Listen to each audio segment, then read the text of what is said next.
How to change delivery address on Walmart. Hey everyone, welcome back to my channel. I am Bimo from Geek. In today's video, I will simply show you how you can change your delivery address on Walmart. So just make sure to watch this video till the end. If you'd like to change your delivery address on Walmart, all you have to do is first of all go ahead and launch your browser. Once you launch your browser, first of all sign into your Walmart account by going to walmart.com and then making sure that you are signed into your account. Once you sign into your account, what you want to do is just click on your profile name, which is at the top right hand side, and then here you'll find the option called account. So just click on account again.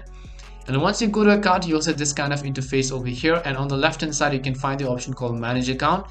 Here you simply want to go to the option called addresses, and once you go to addresses, on the right hand side you can see your current delivery address.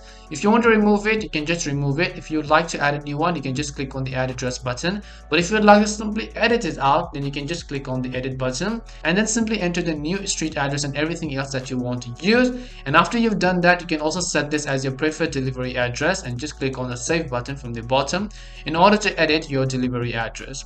And that's all it takes to go ahead and then change your delivery address on Walmart. We hope the video was really helpful, and if it did help you, make sure to leave a like and subscribe to our channel. If you've got any more questions, feel free to leave them down. Thank you very much for watching and see you soon in our next video.